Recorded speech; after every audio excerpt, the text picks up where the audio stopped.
अब बात करते हैं हम लोग अल्पकालीन लागत की। किसकी बात करते हैं? अल्पकालीन। और अल्पकालीन की डेफिनेशन क्या थी याद करिए। अल्पकालीन का मतलब था कोई एक, कम से कम एक फैक्टर ऐसा होगा जिसको हम चेंज नहीं कर पाएंगे। ठीक, तो अब अल्पकालीन लागत में होगा क्या क्या सोचिए। तो यहां पर क्या आता है, कुल लागत जो भी आएगी वो कैसे निकलेगी, एवरेज लागत कौन कौन सी होंगी, उस सबको हम लोग एक एक करके देखते हैं। देखो, ये हम लोगों ने एक एग्जांपल ले रखा है जहां पर मैं कॉस्ट स्ट्रक्चर दे रखा है कि आप 0 क्वांटिटी बना रहे हो, फिर 1 बना रहे हो, 2 बना रहे हो, लेकर के 10 तक बना रहे हैं। ये क्या है? ये आउटपुट लेवल है। तो अगर आउटपुट लेवल 0 है और ये हमारा एक ऐसा फैक्टर है जो फिक्स्ड है। क्यों? क्योंकि अल्पकाल में आप याद रखिए कि एक फैक्टर ऐसा होता है जो फिक्स्ड रहता है, बदलता ही नहीं है। तो उस फैक्टर की कॉस्ट कितनी है, उस जो भी कारक है उसके लिए एक लागत कितनी आएगी, तो वो लागत आपकी आ रही है 20। ठीक है, आप रुपए मान लीजिए, कुछ भी मान लीजिए। अब अगर 20 लागत है तो चाहे आप बनाओ चाहे ना बनाओ, हो सकता है आपने दूसरा प्रोडक्शन जो भी फैक्टर है उसको लेकर के आए नहीं, बिल्कुल, तो सिर्फ एक फैक्टर है तो प्रोडक्शन तो हो नहीं जाएगा।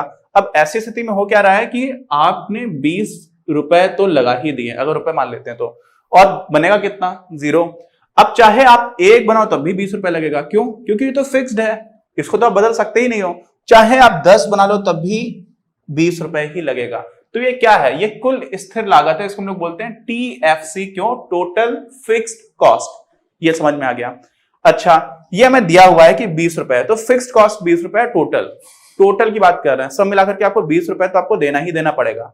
अच्छा, अब देखिए, कुल परिवर्ती लागत यानी टोटल वेरिएबल कॉस्ट जो बदल सकती है वो कितना है? जब आपने एक भी दूसरा फैक्टर जो बदल सकते हैं, जो परिवर्ती कारक है, वो नहीं लगाया तो 0 रहेगा, आपने बिल्कुल नहीं लगाया।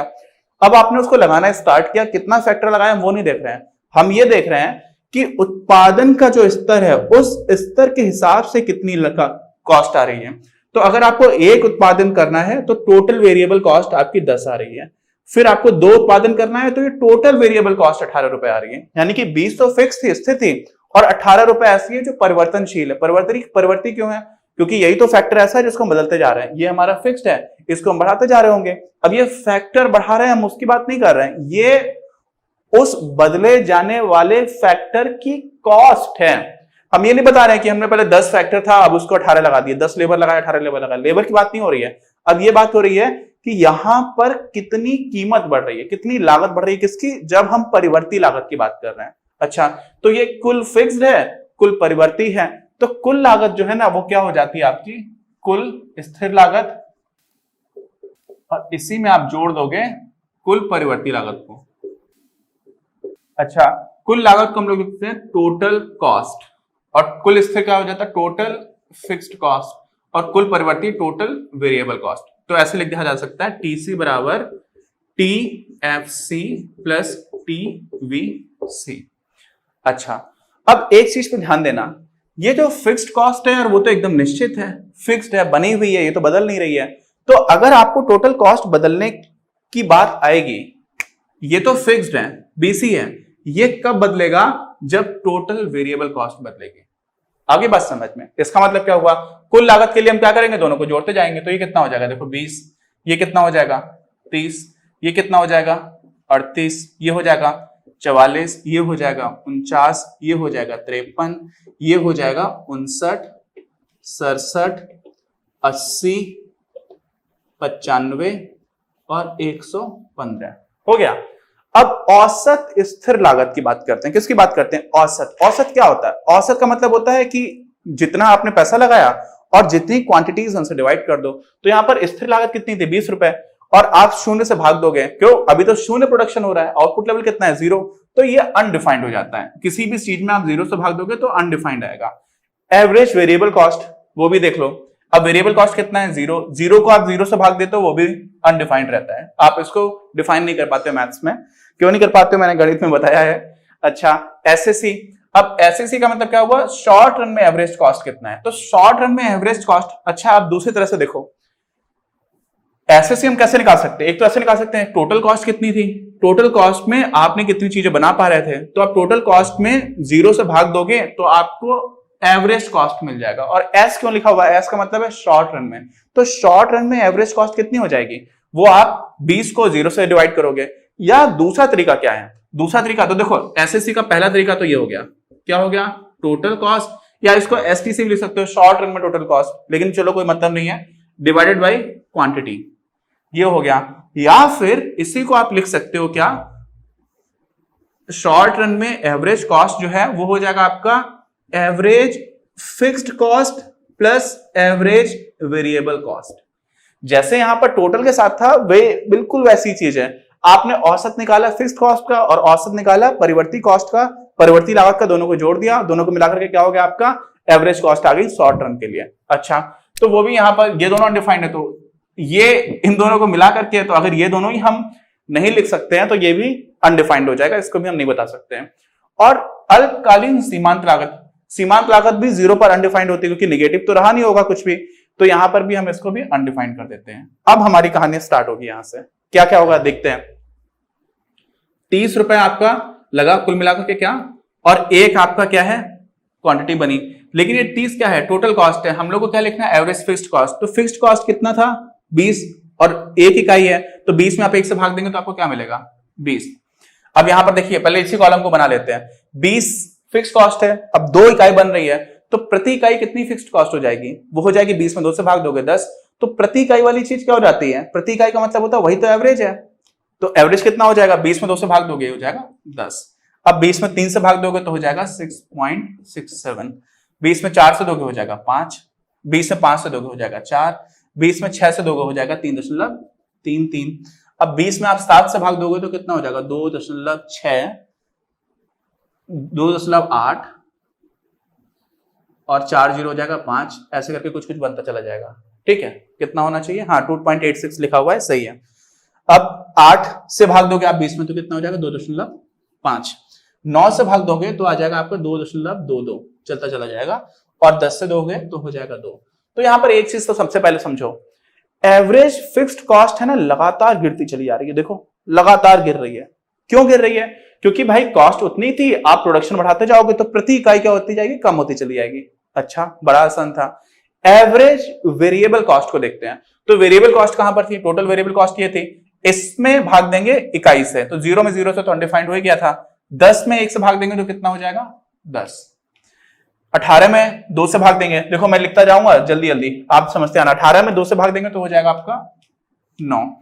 24 में 3 से देंगे हो जाएगा 8। 29 में 4 से देंगे हो जाएगा 7.25। अब 33 में 5 से भाग देंगे तो आ जाएगा आपका 6.5। ऐसे ही 39 में भाग देंगे 6 से तो आ जाएगा कितना?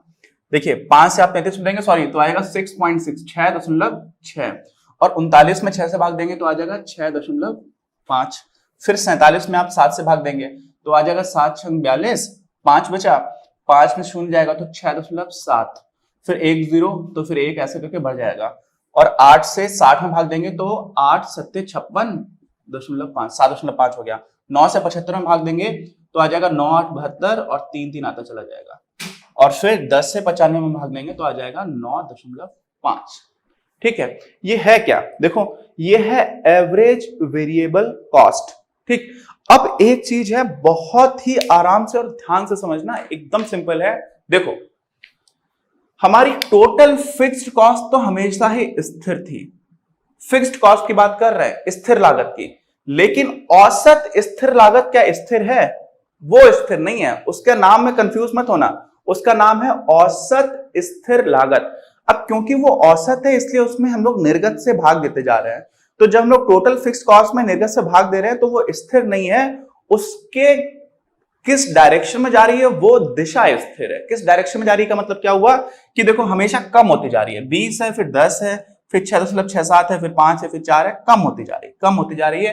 तो दिशा निश्चित है, वो लागत निश्चित नहीं है, स्थिर नहीं है जब हम औसत की बात करते हैं। लेकिन जब आप टोटल की बात करोगे कुल स्थिर लागत की तो वो एकदम फिक्स्ड है। तो देखो ये 20 वाला कॉलम और ये वाला कॉलम 20 10 ये वाला, इन दोनों इसी से ये वाला कॉलम निकला है। कैसे निकला है? आपने इसमें क्वांटिटी से भाग दिया तो 20 में 1 से भाग दिया था तो 20 मिल गया था, ऐसे ही 20 में 5 से भाग दिया था तो आपको 4 मिल गया था। ठीक है, तो क्या समझ में आया कि औसत स्थिर लागत सुनकर के ये मत समझ लेना कि स्थिर रहेगी, औसत है क्योंकि, तो वो उसकी दिशा निश्चित है, वो घटती चली जाएगी। दूसरी चीज ध्यान देना, देखो पहले कितना घटा, पहले 20 था, उससे पहले तो अनडिफाइंड था, आप बता ही नहीं पा रहे थे, परिभाषित था। 20 के बाद से एकदम से 10 आ गया तो 10 कम हो गई, कितनी कम हो गई? 10 कम हो गई। फिर 10 से 6.67 आया तो 3.3 कम हुई। ठीक है, इससे आप ये घटाओगे तो मिलेगा आपको 3.33। इससे यहां पर आ गए तो कितना कम हुआ? 1.67। इससे यहां पर आ गए तो 1 कम हुआ, इससे यहां पर आ गए तो 0.67 कम हुआ, और इससे आप यहां पर आ गए तो लगभग लगभग 0.5 के आसपास कम हुआ। मतलब क्या हो रहा है? कम तो हो रहा है, लेकिन हर अगले चरण में जो कम होने की क्वांटिटी है वो घटती चली जा रही है। पहले 10 से कम हुआ, उसके बाद से सीधे सीधे 3.3 से कम हुआ, उसके बाद से सिर्फ 1.67, फिर उसके बाद से 1। तो हो क्या रहा है कि घट तो रहा है, लेकिन अब उतना तेजी से नहीं घट रहा। जैसे जैसे आप आउटपुट बढ़ाते जा रहे हो, जैसे जैसे ये बढ़ता चला जा रहा है, वैसे वैसे ये घट तो रही है, लेकिन उतना तेजी से नहीं घट रही। एक बात ये समझ में आ गई। ठीक, तो दो बातें हो गई। एक तो ये स्थिर नहीं है, इसकी दिशा स्थिर है, लगातार घट रही है, लेकिन लगातार बराबर नहीं घट रही है, घटने की जो गैप था वो कम होता चला जा रहा है। अच्छा, तो एवरेज फिक्स्ड कॉस्ट जो है ना, देखो अब समझ लो, अगर हम लोग टोटल फिक्स्ड कॉस्ट की बात करेंगे, टोटल फिक्स्ड कॉस्ट कुल स्थिर लागत की, तो वो तो आपका, अगर मान लीजिए ये 20 है, तो वो चाहे 0 हो चाहे कुछ भी हो, ये आपका आउटपुट है, निर्गत है। ठीक, और ये आपका क्या है? लागत है। तो हमेशा ही बीसी बनी हुई है, हमेशा। तो ऐसा बना दोगे तो टोटल फिक्स कॉस्ट की बात है। किसकी बात है? टोटल फिक्स कॉस्ट की। लेकिन अगर आप एवरेज की बात करोगे तो समझो, ठीक है, अभी रफली बना रहा हूं तो आप परेशान मत होना, 0 पर तो एवरेज फिक्स कॉस्ट आपकी अनडिफाइंड है ही नहीं। देखो औसत स्थिर लागत जो है अनडिफाइंड है, तो क्या हो जाएगा? आप 0 से स्टार्ट ही नहीं करोगे, 0 के आगे आप 1 से स्टार्ट करते मान लो, तो 1 पे तो 20 बराबर थी, लेकिन ये ऐसे जाएगा। ठीक, हमेशा घटता चला जाएगा, घटता चला जाएगा, घटता चला जाएगा, लेकिन कभी 0 हो पाएगा क्या? सोचो 20 में आप कितने से भी भाग दे दो, 1 लाख से भाग दे दो, मान लो आपने 1 लाख वस्तु भी बना दी और आपकी फिक्स्ड कॉस्ट 20 ही है, तो 20 में आप 1 लाख से भी भाग दोगे फिर भी 0 नहीं आएगा, 0 के काफी पास आ जाएगा। आप 0 के पास चलते चले जाओगे, लेकिन कभी भी 0 पर नहीं पहुंच पाओगे। और एक और चीज सोचो, यहां पर आपका 0 पर तो अनडिफाइंड था, लेकिन अगर 20 रुपए आपकी क्या है? टोटल फिक्स्ड कॉस्ट है, कुल स्थिर लागत है, और इसमें आपने 1 से नहीं 0.001 से भाग दे दिया, तो ये कितना हो गया मालूम है? ये हो गया आपका 20,000। इसका मतलब क्या हुआ कि जैसे जैसे आप आउटपुट में बिल्कुल पास चलते जाओगे 0 के, 0 से जरा सा ज्यादा आउटपुट होगा, वैसे ही ये बहुत ज्यादा होगी। तो होगा कैसा कर्व? ये इस तरह का कर्व बनता है।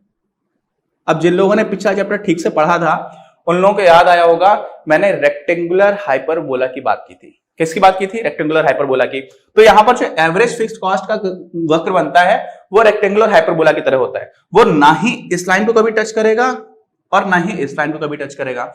और अगर आप कभी भी इस तरह का एक रेक्टेंगल बनाएंगे, एक, क्यों बोलते हैं इसको रेक्टेंगुलर हाइपरबोला? देखो, एक है आपका ABCD, ये चतुर्भुज है, और दूसरा कौन सा है? दूसरा है EFG और D। दो हो गए, ABCD, देखो देख लो, ABCD, और दूसरा है आपका EFG और D, ऐसे नहीं है D। इन दोनों का ही क्षेत्रफल हमेशा बराबर होगा, क्योंकि कितने भी आप आयत बना लो, उन सारों का क्षेत्रफल हमेशा बराबर रहता है, इसीलिए इसको रेक्टेंगुलर हाइपरबोला कहते हैं। और वास्तव में मालूम है कितना होगा? वो होगा टोटल फिक्स्ड कॉस्ट के बराबर इस केस में। जिसको नहीं समझ में आया, वो पिछला जो हम लोगों ने चैप्टर पढ़ाया था रेक्टेंगुलर हाइपरबोला वाला, उसको देखेंगे तो आ जाएगा। लेकिन वो अभी इतना महत्वपूर्ण नहीं है। महत्वपूर्ण बात क्या है कि टोटल फिक्स कॉस्ट आपकी स्थिर है, ये स्थिर नहीं है, लगातार घट रही है, लगातार घट रही है। अब ऐसे बना हुआ तो घट क्यों रही है? क्योंकि आउटपुट आपका इधर बढ़ रहा है ना। देखो यहां पर आउटपुट 0 है, जैसे जैसे आप आउटपुट बढ़ाते जा रहे हो वैसे वैसे देखो ये ऊपर से नीचे आते जा रही है, नीचे आते जा रही है, नीचे आते जा रही है, नीचे आते जा रही है, और इस वजह से क्या हो रहा है कि एवरेज फिक्स्ड कॉस्ट आपकी घट रही है। अच्छा, अब एक और चीज देखो, हम लोग ये क्या लिख रहे थे? देखो, इसको SAC भी लिखते हैं, और वास्तव में कई बार आप किताबें देखोगे तो उसमें SRAC भी लिखते हैं। क्यों? शॉर्ट रन एवरेज कॉस्ट है। अल्पकालीन कॉस्ट की बात कर रहे हैं हम लोग, किसकी? अल्पकालीन लागतों की बात कर रहे हैं। तो अल्पकालीन को भी हम लोग शॉर्ट रन पूरा पूरा भी बोल देते हैं, कभी कभी सिर्फ शॉर्ट रन को ऐसे ही दिखा देते हैं। तो ये क्या है?